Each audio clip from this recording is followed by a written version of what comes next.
So yun nga, chinek ko muna yung aking baon dahil pangalawang araw na namin dito ngayon sa Taif. At grabe mga kaibigan, nakakapagod yung trabaho namin dahil ang tagal namin hindi nabisita yung mga tindahan dito. At yung trabaho talaga ay grabe, sobrang dami. Papasok na kami niyan sa trabaho. Paglabas namin ng hotel ay andyan na agad yung driver namin nag-aantay. At ang tahimik lang ng paligid dito. Hindi katulad sa Jeddah na sobrang ingay. Dito parang napaka-peaceful lang ng buhay. Bumalik nga ako ng room dahil naiwanan ko nga yung charger ni Paul. Nanghiram lang kasi ako ng charger sa kanya, napakasaklap lang ng mga kaibigan. Sa dami-dami kong pwedeng maiwanan yung charger ko pa, kaya yun, lagi niyong tatandaan na pag bumiyahe kayo, wag niyong kalimutan yung mga charger niyo. At ayun nga, pumunta akong Bacala dahil bibili nga ako ng gatas. Sila Paul tsaka si Anton pala, nauna na sa Bacala bumili. Ito mga kaibigan, bumibili ako dito ng fresh laban sa mga kabayan natin na pupunta ng Saudi. Try niyong inumin to, itong fresh laban, sobrang sarap nito. Kumuha na rin ako ng saging mga kaibigan. At ayun si kabayan, napakayabang oh, bagong bili yung vape, ayun, napakayabang. At ayun nga, pabalik na kami sa aming sasakyan. Tapos na nga kami bumili ng aming mga pagkain o mga pangmeryenda na aming kakainin nga. Biyahe na nga kami niyan. At ayun, sinundo pa namin to si Mark tsaka sila Jervish kasi sa likod lang naman ng hotel namin yung bahay nila. Nakatakot pala ang bahay dito mga kaibigan sa Taif. At ayun nga mga kaibigan, duman pa kami dito sa kabilang tindahan namin dahil may mga kinuha kaming POS na aming gagamitin o kakailanganin nga. At ayun, biyahe na kami mga kaibigan. Ganito ang itsura dito sa Taif sa gabi. Okay dito mga kaibigan, hindi ganun ka-traffic. Parang napaka-peaceful talaga ng buhay meron dito. At ayun, dinaanan nga namin itong Terra Mall. Isa ito sa magandang mall ngayon dito sa Taif. Magkatapat lang ito sila ng Jory Mall. Parehong malalaking mall dito sa Taif mga kaibigan. At ayun nga, nakarating na kami dito sa Jury. Ito kasi yung mall na pagtatrabahuan namin ngayon.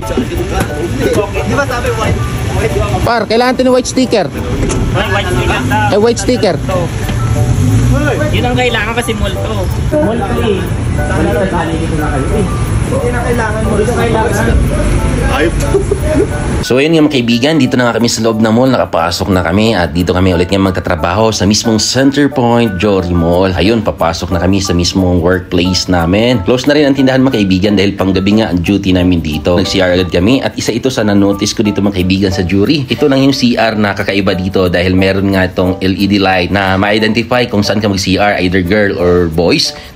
After ng ilang oras na pagtatrabaho ay nag-break agad kami mga kaibigan. Yung ulam namin ngayon ay napakasarap talaga, sinabawan. Tinolo yung ulam namin ngayon mga kaibigan dahil nagluto nga sila Jervis at sila Mark, yung mga BM na nasa namin dito. Nag-ambagan lang kami mga kaibigan ng ulam para sa lulutuin nila. At ayun nga, niluto nila ay tinola. May kasama na yung kanin mga kaibigan. Nang sa ganun ay makatipid rin kami. Kasi mostly ang binibili kasi namin dito yung mga kabsa kaya medyo mas mahal. Ay ambagan na lang. Nang sa ganun ay mas makamura at masarap pa ng pagkain. At ito naman si Roel. Grabe, nagtimpla agad ng kape. Nang sa ganun ay may energy daw kami at hindi kami antukin, o, di ba, panalo.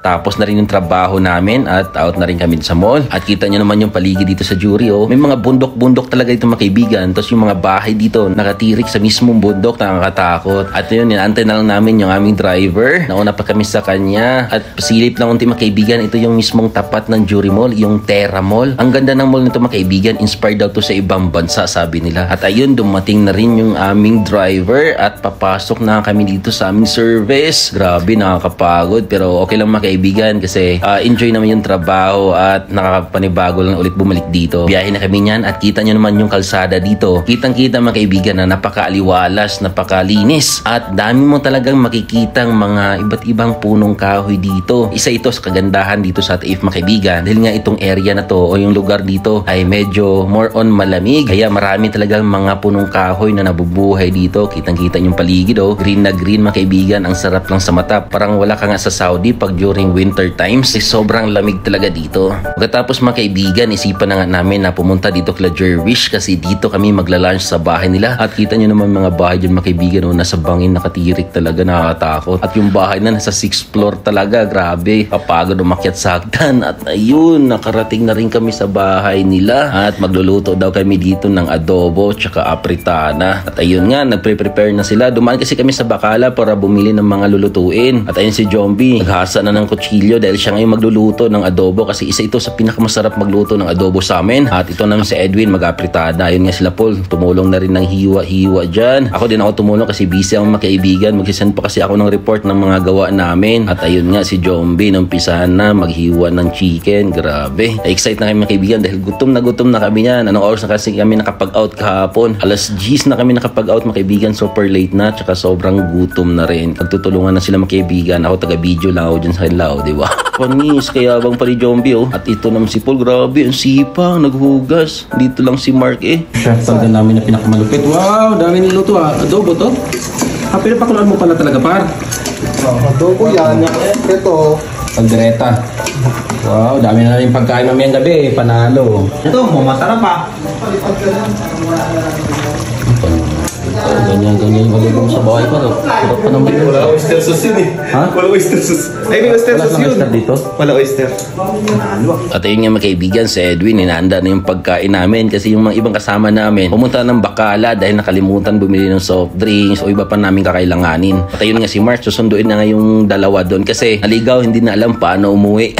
Tapos yun mga kaibigan, tapos din at nakabalik na sila. Kaya yun, kainan time, grabe, sobrang sarap. At kita nyo naman yan, no? Nasimot talaga yung kanin, gutom na gutom, pati yung ulam simot, o diba? Simot talaga namin, sobrang gutom namin eh. Tayo mga kaibigan, pagkatapos ng lahat ay uwi na agad kami. At kita nyo mga kaibigan, oh, tanghaling tapat to pero hindi ganun kainit dito. Ito ay sa kagandahan dito dahil malamig talaga dito yung lugar dito sa Taif. Lalo lang ng pag winter, talagang hindi pwedeng walang jacket. At yun yung mga kaibigan, mga bahay dito nakatirik talaga sa mga bangin-bangin, talaga nakakatakot. At ayun nga, bundok kasi ito mga kaibigan na parang tinayuan lang ng mga bahay, oh, o diba, nakakatakot. At naglalakad lang kami pauwi niyan kasi sa likod lang yung hotel namin, doon lang sa unahan konti. At isa sa kagandahan dito mga kaibigan sa Saudi, talagang napakatahimik lang dito. Rap manirahan dito mga kaibigan, napaka-peaceful lang, tanghaling tapat. Pero wala kang makikita mga taong nakatambay dyan. You know, kami lang yung tao ata dyan. Ayun lang mga kaibigan, hanggang dito ng ating vlog. Maraming salamat sa panood at God bless sa ating lahat. Paalam.